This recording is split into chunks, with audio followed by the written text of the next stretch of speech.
Tonight, part 3 in our series, how a retired Vancouver man is transforming the life of a remote tribe on the other side of the world.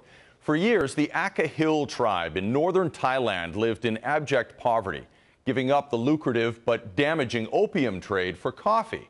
But after years of practically giving their prime coffee beans away to unscrupulous brokers, John Darch stepped in to help. Now they're getting better than fair trade prices, and they're putting that extra money to some very good use.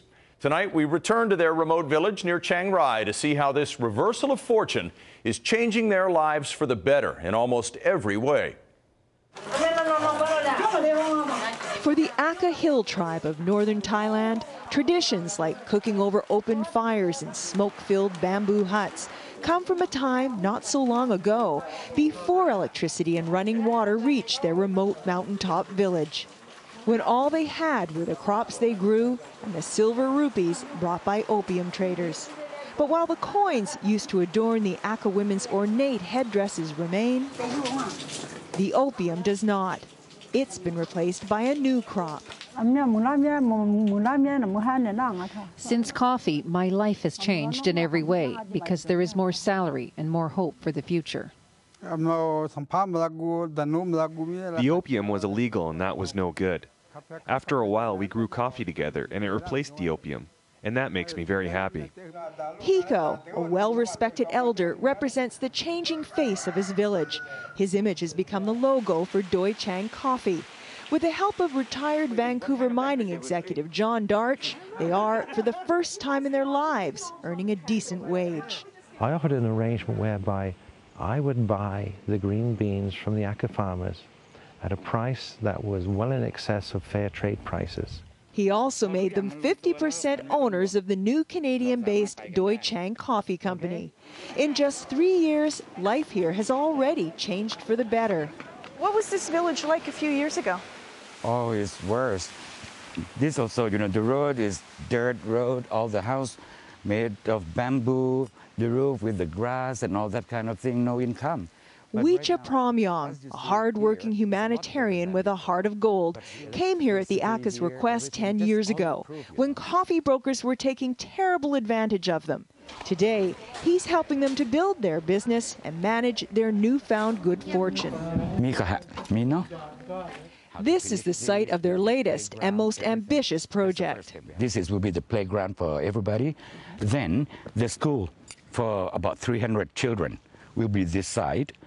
The hospital, we are thinking that we are going to put that way if it suits. A hospital is something the 10,000 villagers who call Doi Chaang home have long needed. 4 years ago, when the Thai government built them this clinic, they forgot a few things. But nothing at all. It's just empty. He's not exaggerating. With the exception of a few beaten-up beds, they really don't have anything. This is a treatment room, should be. And again, all you have are sinks. Do you even have water? And you don't even have water. They were supposed to get a dentist, one to serve the entire village.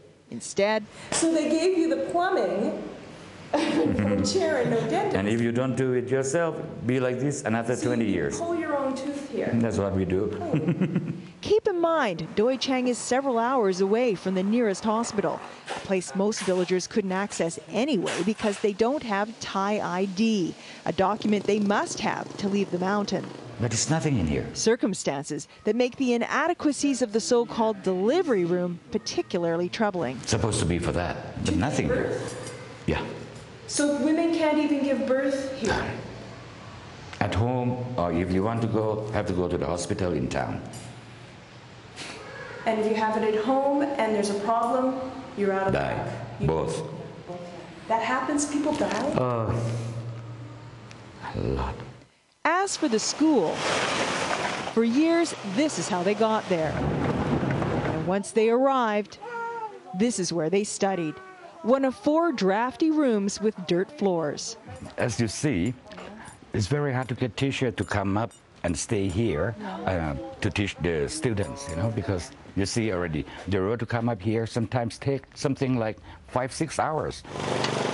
A few years years ago, the government built a new school, but only children with Thai ID can attend, which means hundreds go without. That's why the Aka want to build their own school, as well as a bigger, better daycare. 300 preschoolers live in Doi Chaang, but there's only room for 40 here. I don't mind if the grow-up children go and help their families in the farm, but just 2, 3, 4 years old, we should have somebody look after them while their parents go to the coffee farm. Already, money from the sale of their coffee beans has built the Aka their first library. The books to fill it will come with the next harvest. And then there's the Doi Chaang Coffee Academy. Built by the farmers themselves, instructors from Thai universities come here to teach them, free of charge, about everything from finances to sustainable agriculture.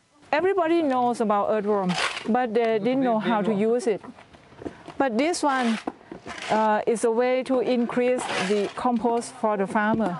With their newfound knowledge, these little worms will soon grow big and strong, making the soil rich and fertile, adding to the growth and quality of the beans that are making it possible for the Aka to work their way out of poverty. We never beg. We want to work for whatever we want to see. That's how we promise to each other.